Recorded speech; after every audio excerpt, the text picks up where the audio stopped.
मैं शिवम सोलंकी अपने YouTube channel law testing पर आपका स्वागत करता हूं और मैं आज आपको लिमिटेशन एक्ट 1963 के सेक्शन 19 के ऊपर चर्चा करूंगा और ये समझने और समझाने का प्रयास करूंगा कि लिमिटेशन एक्ट सेक्शन 19 पे ये क्या उपयोगिता है हमारे कानून में।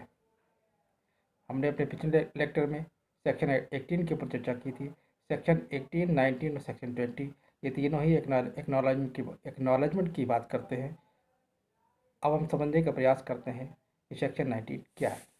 Effect of payment on account of डेप्ट और interest of legacy, where payment on account of debt or interest on legacy is made before the expiration of the prescribed period by the person liable to pay the debt or legacy or by his agent duly authorized in this behalf, a fresh period of limitation shall be computed from the time when the payment was made।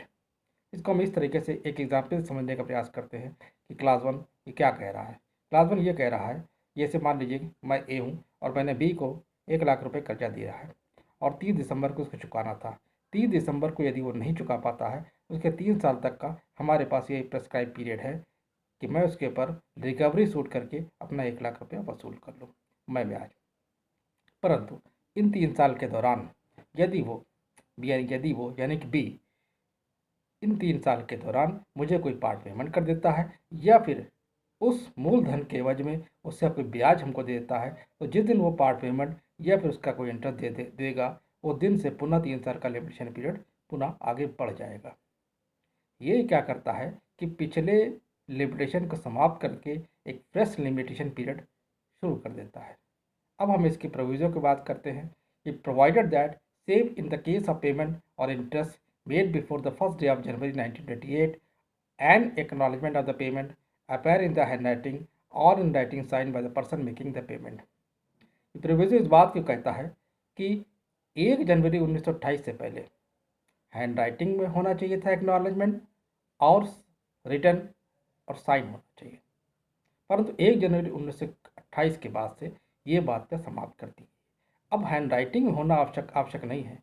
आप किसी भी व्यक्ति के द्वारा वो लिखा हो या वो टाइप किया हो, परंतु वो स्वाइन डेटर के द्वारा होना चाहिए, यानी कि जिसने लोन लिया है, जिसने कर्ज लिया है, उसके द्वारा साइन किया होना चाहिए।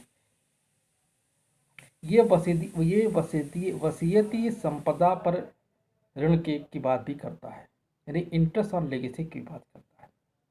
अब इसके एक्सप्लेनेशन की बात करते हैं। For the purpose of this section A, where mortgage land in the possession of the mortgagee, the receipt of the rent or produce of such land shall be deemed to be payment।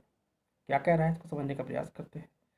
अगर कोई property हमने mortgage कर दी है और वो mortgage इस type का mortgage है जिसमें प्रॉपर्टी का पोजीशन भी हमने देता है। बेसिकली ये यूजी फैक्ट्री मॉर्गेज में होता है कि हमने प्रॉपर्टी का पोजीशन सामने वाले को यानी कि मॉर्गेजी को दे दिया और वो पोजीशन तब तक उसके पास रहता है, यानी कि उस मॉर्गेज प्रॉपर्टी को किराए पर उठा देता है और किराए से वो उस लोन को चुकता करता रहता है और वो मॉर्गेज प्रॉपर्टी उसके पास तब तक रहेगी जब तक वो किराए से उसका पूरा लोन अदा नहीं हो जाता। तो यहाँ पर यही कह रहा है एक क्लास में कि इस मॉर्गेज प्रॉपर्टी का जो रेंट होगा, कि जो रसीद होगी, वो अपने आप में एक्नॉलेजमेंट मानी जाएगी। बस इतनी सी बात कहता है। क्लास बी कहता है कि डेप्ट, क्लास बी जो इसका डेप्ट के बारे में यानी एक्सप्लेनेशन का जो बी पार्ट है वो डेप्ट के बारे में क्या बताता है कि डेप्ट क्या नहीं इंक्लूड करता है। डेप्ट does not include money payable under a decree order और ऑर्डर ऑफ द कोर्ट। कि अगर किसी डिक्री के माध्यम से या किसी कोर्ट के आदेश के द्वारा किसी ऋण को देने की बात हुई है तो वो सेक्शन 19 में कवर नहीं होगा। तो इसी के साथ हमारा सेक्शन 19 अब समाप्त होता है। इसके अगले सेक्शन पर हम पुनः आपके साथ जुड़ेंगे, पुनः आपको चर्चा करेंगे। यदि हमारा ये चैनल आपको समझ में आता है और यदि लगता है कि आपके लिए लाभदायक है तो कृपया इस चैनल को लाइक करें, सब्सक्राइब करें, शेयर करें। जय हिंद, जय भारत, धन्यवाद।